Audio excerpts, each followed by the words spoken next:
de vuelta aquí en su casa, la casa de todos, Lili, en CDN. También la fórmula antinovelas. Ustedes saben que los jueves me encantan porque son de los economontros. Y aquí me han traído un súper economontro que me dicen, bueno, ya aquí nadie va a hablar, hay que dejarlo a él solo. Y es el doctor Héctor Guiliani Curi, aquí a mi izquierda. Un honor, verdaderamente. Estamos entusiasmadísimos de tener un economontro de esta magnitud. Y ya aquí a mi derecha, quien ustedes conocen, porque ya es parte de la casa, el queridísimo profe, como le hemos dicho, Rafael Espinal, economista reputadísimo y también coordinador de la Escuela de Economía del INTEC. Y maratonista. Y maratonista, no, porque el señor se despatilla, da vuelta de canela. Esto es grande, Rafael, así no se puede. Ok, así no se puede. Estoy de acuerdo, Héctor. Pues fíjense que han traído ustedes dos temas que esperamos poder tratar muy interesantes. Primero, el pacto eléctrico, el gran desconocido, le he llamado yo, Héctor, y tú nos dirás si es así o no. Y también tenemos que hablar, Rafael, porque este tema ha sido muy debatido contigo aquí, del aumento salarial que ayer el presidente pues anunció, y tenemos que escuchar también tu perspectiva. Sí, claro que sí. ¿Hasta dónde llega? ¿Se rebota, se extiende o se devuelve? Pero arrancando con el pacto eléctrico, nos gustaría a toda la población explicarle de qué se trata cuando hablamos del pacto eléctrico. Ok.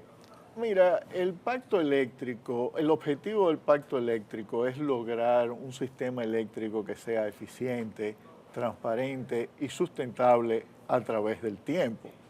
Que ha sido el gran dolor de cabeza de los dominicanos. Que ha sido el gran dolor de cabeza del país. Ahora, cuando tú leas a fondo el documento del pacto, en realidad es un acuerdo o un pedido al gobierno que aplique la Ley General de Electricidad, la Ley 125, porque la mayoría de los puntos que se acordaron en el pacto, muchos de ellos, es decir, están en la ley, contenidos ya en la Ley General de Electricidad. ¿Que esa ley data de qué año? La 125 02 01, sí, 125 empezó a aplicarse en el 2002 porque se hizo el reglamento. O sea, de más de 15 años. O sea, es el mismo escenario ya con algunos detalles adicionales. Por ejemplo, en la estrategia del desarrollo a largo plazo del sector está un plan de expansión de la generación, un plan de expansión de la transmisión, que son lo que transporta la electricidad desde la planta a través de los cables hacia los hogares. Exacto, esos cables que vemos los largos, los que están bien altos, porque después se pasa a otra etapa que es la etapa de distribución. Y en realidad ya se han preparado esos planes. El TEC, yo estaba viendo ahorita, tenía un plan del 2013 al 2020. La CDE hizo un plan de expansión en el 2011 también, donde se contemplaba una expansión de la generación de 1.600 megavatios y se hizo una licitación internacional, transparente, pero que el mismo presidente Medina suspendió. Es decir, son cosas que están ya en la ley que se están pidiendo. Otro aspecto es que le están pidiendo a los reguladores, a la Superintendencia de Electricidad, la Comisión Nacional de Energía, que hagan su trabajo, o diciéndole al presidente, déjenlo que hagan su trabajo. Y hay una privatización también del sector eléctrico en muchos ambientes, sobre todo en el interior del país, de cara a los complejos hoteleros. Hay ya jugadores que son del sector privado. Bueno, en realidad el sistema ha ido hacia atrás en ese sentido, excepto en la zona este, donde está esa parte privada, que es un sistema aislado. Pero lo que se ha ido, entonces, en lugar de privatizando, se ha ido volviendo a estatizando. Las distribuidoras, y ahora con la construcción de Punta Catalina, aunque por lo que veo ahora quieren venderla, pero en el mismo pacto, por ejemplo, se pide que se cree una empresa eléctrica estatal, presumiblemente para Punta Catalina, pero al mismo tiempo ya el gobierno está buscando cómo deshacerse de parte de las acciones de esa empresa. Entonces, Rafael, ese pacto, ¿cómo afecta al sector privado que está involucrado, como bien señala Hugo, en el área, en el este, en toda esa región hotelera? ¿Y vamos a decir, qué repercusiones tiene de cara a la regularización del servicio eléctrico, que es lo que estamos esperando la población? Mira, el pacto tiene un aspecto que, si bien es una declaración de intenciones y de cumplimiento de las reglas del juego, de la ley, pero hay un tema que queda puesto sobre la mesa como una declaración, digamos, de intención, de propósito, pero que no está claro cómo se va a lograr. Por ejemplo, lo que es las pérdidas que tienen las distribuidoras. Esas pérdidas son enormes. Son unas pérdidas que pueden llegar al 30% de todo lo que compran. Cuando distribuyen, lo pierden técnicamente o por falta de cobro. Se plantea ir reduciendo eso en un periodo de tiempo, pero hace muchos años que hay la intención de irlo reduciendo. Cada vez incluso no se logra, cada vez que viene... Han ido mejorando. Han ido mejorando, pero, por ejemplo, cuando vienen las misiones del Fondo Monetario Internacional, uno de los señalamientos es disminuir las pérdidas. La disminución de las pérdidas repercute directamente sobre la calidad de vida de las personas, porque los apagones están generados no tanto por un tema de generación, sino por un tema de sostenibilidad financiera. Económico, que sale más caro ofrecerlo que lo que recupera el sistema. Claro, entonces eso es complejo, ¿no? Es muy complejo, pero un sistema privado se supone que tenía un mejor esquema, más eficiente de cobros. Por ejemplo, lo que es el caso de la privatización en el sector llamemos. ¿Cuál es la perspectiva de este pacto de cara a que está totalmente estatizado, se pudiera decir estatizado? Estatizado. Entonces, ¿cómo vamos a lograr esa eficiencia? ¿Cuáles serían los cambios? Por ejemplo, la empresa privada en el este tiene casi un 100% de cobro. Bueno, se podrá decir que es una zona pequeña, pero la realidad es que ahí lo hacen de manera eficiente. Pero fíjate, en el sistema eléctrico nacional hay como dos países, que son los circuitos A de 24 horas y los circuitos D. Entonces también hay una coincidencia entre los circuitos D y pobreza.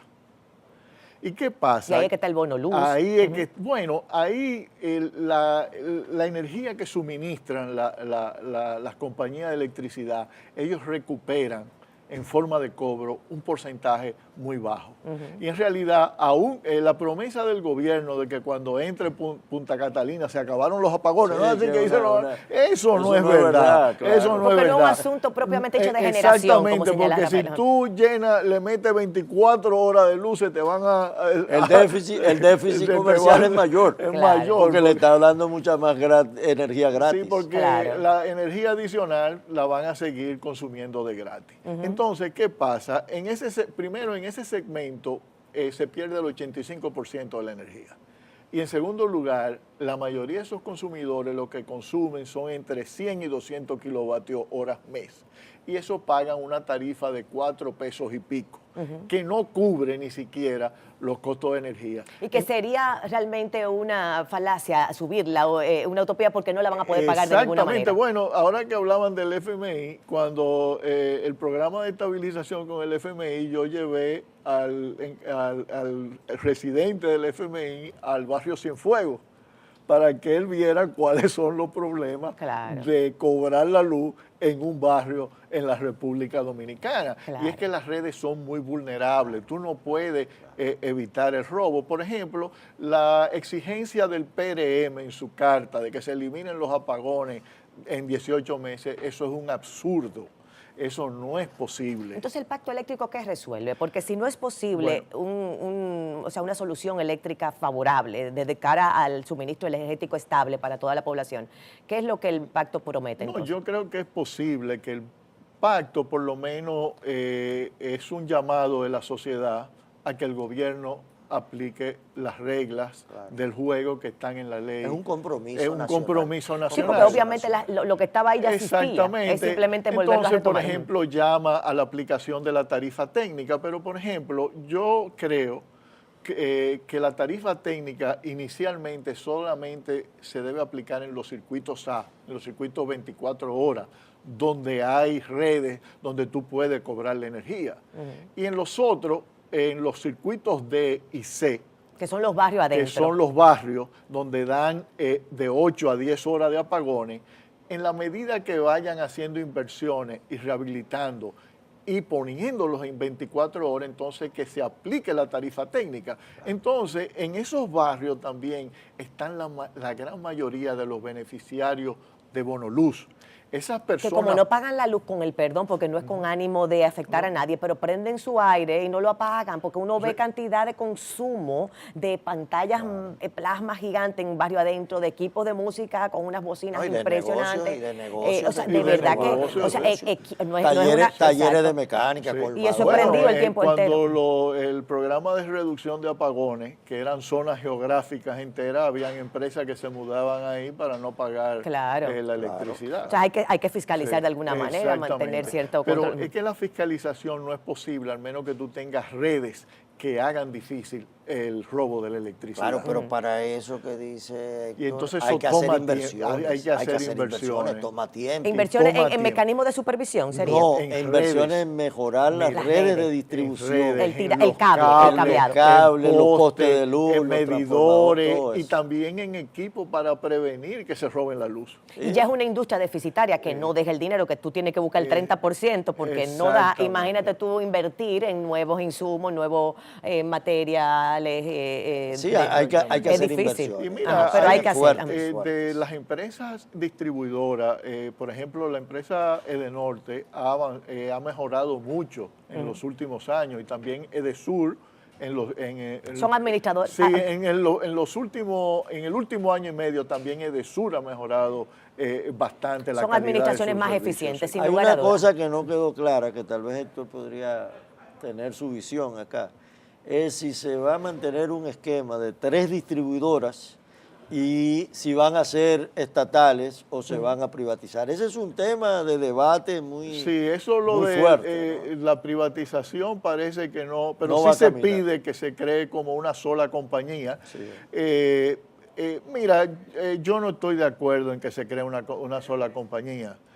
Yo creo que deben haber quizás 3 compañías con sus administradores independientes, quizás solamente con un consejo de administración. No 3 consejos. Exactamente, que fue porque da más algo, trabajo ponerse de acuerdo mientras más gente. Del año 2010 al 2012 hubo un solo consejo, y en realidad no era un consejo remunerado porque eran los mismos funcionarios de la CDE, pero el actual gobierno en realidad volvió, porque son fuentes de trabajo para tu... Claro, y en la burocracia estatal. Sí, tu premio político. Premio político también, ya lo saben. Señores, gracias a Rafael por este tema, que no se van, y al queridísimo don Héctor Kiliani Curi. Vamos a una pausa y regresamos ahora a estos economontos. Lo vamos a cuestionar sobre los salarios, el aumento de salario mínimo anunciado ayer en el discurso del presidente Medina, y ya veremos qué opinan estos economistas sobre el tema. Vamos a una pausa y volvemos de una vez.